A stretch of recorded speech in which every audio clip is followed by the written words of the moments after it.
Louvado seja nosso Senhor Jesus Cristo. Nós vamos dar início a uma caminhada sobre a reflexão de alguns escritos atribuídos a São Francisco de Assis. Dentro dessa caminhada espiritual, da espiritualidade franciscana, tendo em vista que também nós começamos uma série com Francisco de Osuna, onde ele trata do abecedário espiritual. Então aqui nós vemos essa escola de espiritualidade, então eu quero fazer junto com esses escritos de São Francisco.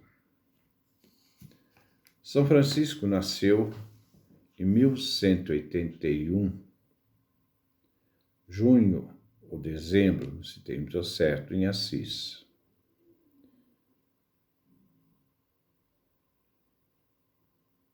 Em 1202, houve a guerra entre Perusa e Assis. Francisco, já com 20 anos, passa um ano preso em Perusa. Ele foi, então, naquele momento, resgatado pelo pai devido a uma doença.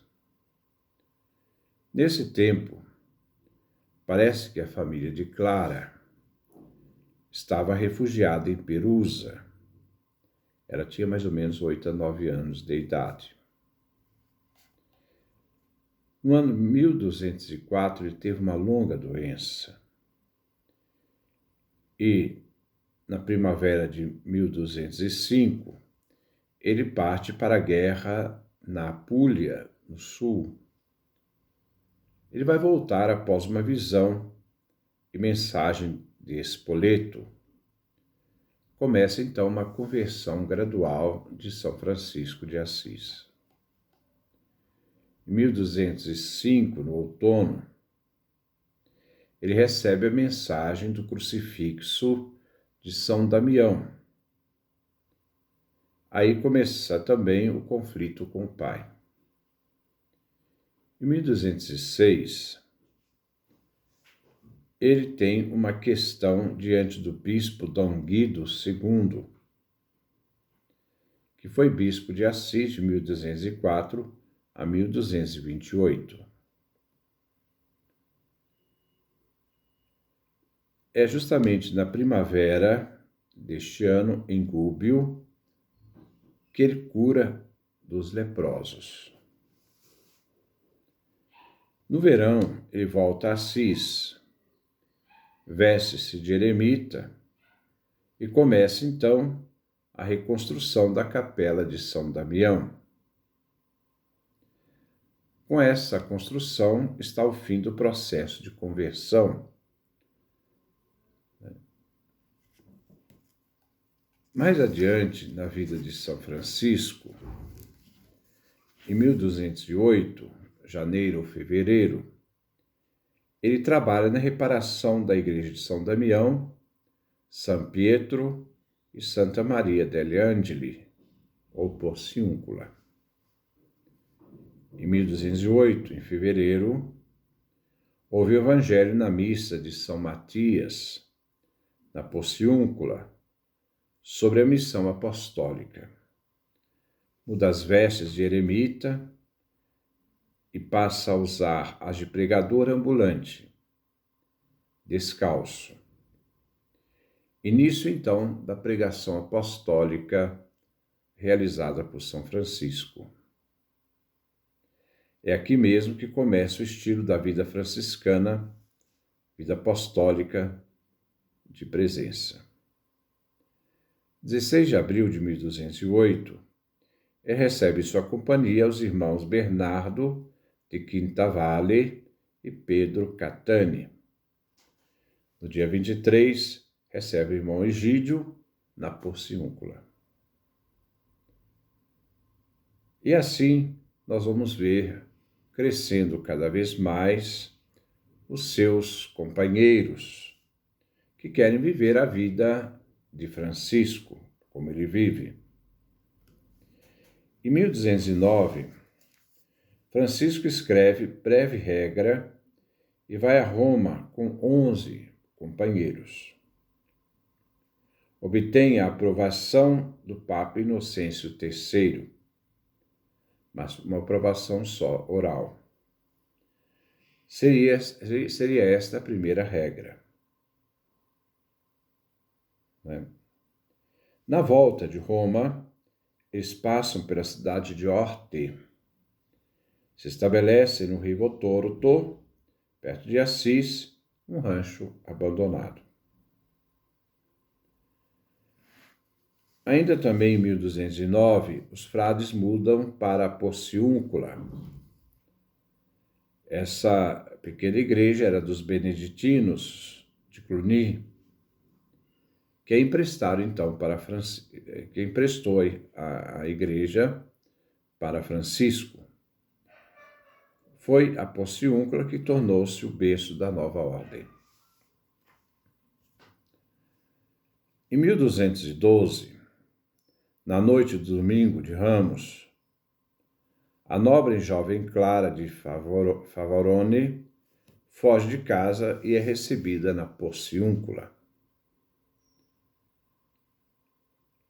Mais tarde, ela recolhe a São Damião, onde fica até sua morte, em 1253. Segue a irmã Inês, 16 dias depois, também para se consagrar. Em 1213,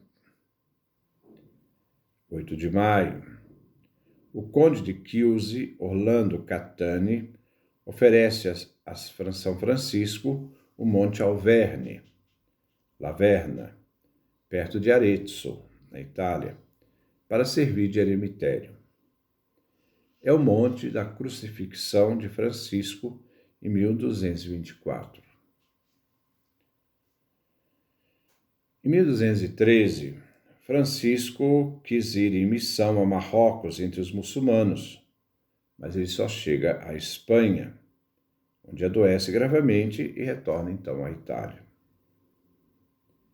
Em 1216, Francisco obtém do sucessor de Inocêncio III, o Papa Honório III, em Perúdia, a indulgência da Porciúncula.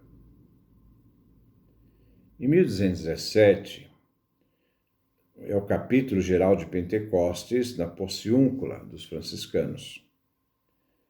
A primeira missão para além dos Alpes e ultramarina. A instituição das províncias de Frei Egito vai para Tunis, Frei Elias para a Síria. Em 1219, nós vemos também no capítulo geral de 26 de maio, grandes missões no exterior. Os franciscanos vão para a Alemanha, Hungria, Espanha e Marrocos. Aqueles que vão para Marrocos serão martirizados. Depois serão canonizados como protomártires franciscanos. Eram Beraldo, Pedro, Arcúcio, Adjuto, Otão. Morre no ano 1220. É movido por este fato que Santo Antônio, um português, que era cônego regular dos padres agostinianos, que tinha o nome de Fernando, pede ingresso à ordem franciscana, virá a ser chamado depois de Antônio. Em 1219, Francisco vai ao acampamento do sultão do Egito, Melek el-Kamel, que foi sultão de 1218 a 1238, e consegue uma entrevista com ele. Em 1220, Francisco viaja para São João d'Acre, Acon, onde há uma fortaleza dos cruzados. Dali vai para a Terra Santa. Em 1220, o cardeal Ugolino vem nomeado protetor da ordem.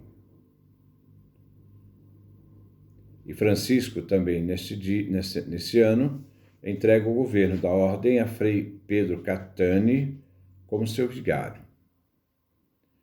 Mas em 1221, um ano depois, morre Frei Pedro Catani. E no mês de maio, no capítulo geral de Pentecostes, é nomeado Frei Elias de Cortona, que é eleito vigário em substituição ao aquele que havia morrido, né? O Frei Pedro Catani. Em 1221, é aprovada a regra da Ordem Terceira Segular pelo Papa Honório III. Também nesse ano, Francisco faz uma viagem de pregação ao sul da Itália. Em 1222, festa da Assunção, Francisco prega em Bolônia. Em 1223, em Fonte Colombo, Francisco redige a terceira regra, que é discutida no capítulo geral de junho. A discussão continua em Roma. E em outubro, Francisco se dirige ao Papa para pedir a aprovação. 29 de novembro de 1223, o Papa Honório III aprova com bula papal a regra definitiva, ainda hoje em vigor para os franciscanos. Na noite de Natal de 1223, Francisco celebra a festa em Greccio, junto ao presépio, onde ele chora copiosamente diante do presépio, meditando e contemplando a cena de Jesus na manjedoura.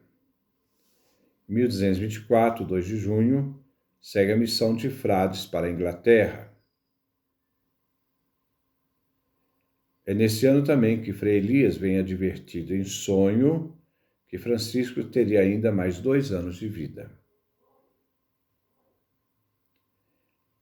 15 de agosto a 29 de setembro, Francisco, com Frei Leão, Frei Rufino, passa no Alverne, preparando-se com uma quaresma de oração e jejum para a festa de São Miguel Arcanjo. Em setembro, ele tem a visão do serafim alado e recebe os estigmas. Em 1224, dezembro e fevereiro, Francisco faz um giro de pregações na Úmbria e nas Marcas, Ancona. Em 1225, ele visita Clara e São Damião. Suas vistas pioram. Ele pretende ficar ali numa cela ou na casa do capelão. Em abril e maio, em São Damião, Francisco recebe tratamento, mas não melhora. Ali ele recebe a promessa da vida eterna. Depois de uma noite dolorosa, atormentado pela dor e por ratos, ele compõe o cântico do Irmão do Sol, junto com Santa Clara. Em 1226, fim de agosto e início de setembro, piorando da saúde, é levado via Notiano para o palácio do bispo de Assis. Sentindo então iminente a sua morte, pede para ser levado para Porciúncula. Chegado à planície, lança sua bênção sobre Assis. Nos últimos dias de vida, dito o testamento, o alto testemunho de incalculável valor para a vida e os propósitos do homem tão singular. Com a proximidade da morte, pede que o deixe nu no chão. Depois aceita emprestado o hábito que o guardião lhe dá. Faz ler o Evangelho da Última Ceia, abençoa seus filhos presentes e filhos futuros. Em 1226, dia 3 de outubro, à tarde, Francisco morreu cantando uma música chamada Morreu Cantando. No domingo seguinte, 4 de outubro, é sepultado na igreja de São Jorge, na cidade de Assis. Mas o cortejo fúnebre passa antes pelo mosteiro de São Damião para a despedida de Clara. Em 1228, 2 anos após a morte de São Francisco, Francisco é canonizado santo da Igreja. As relíquias são trasladadas para uma nova basílica, em construção, no dia 25 de maio de 1230. Aqui nós temos mais ou menos, então, exposto uma parte da vida de São Francisco, para ver que essa vida tão intensa, curta, mas tão intensa, foi um homem que, na sua pequena vida, deixou uma espiritualidade que ainda toca o coração de muita gente. E para isso nós vamos fazer essa caminhada de poder, ler, alguns escritos de São Francisco. Nós temos, então, no primeiro momento, a regra não bulada, a regra franciscana, que diz assim no início: em nome do Pai, e do Filho, e do Espírito Santo. Esta é a vida do Evangelho de Jesus Cristo, que Frei Francisco pediu ao Senhor Papa lhe concedesse e confirmasse. E esta lhe a concedeu e confirmou para ele e seus irmãos, presentes e futuros. Frei Francisco, a quem for a cabeça desta ordem, promete obediência e reverência ao Senhor Papa Inocêncio e a seus sucessores. E todos os outros irmãos atenham-se à obediência a Frei Francisco e seus sucessores. Então, nessa primeira parte da introdução, trata da obediência.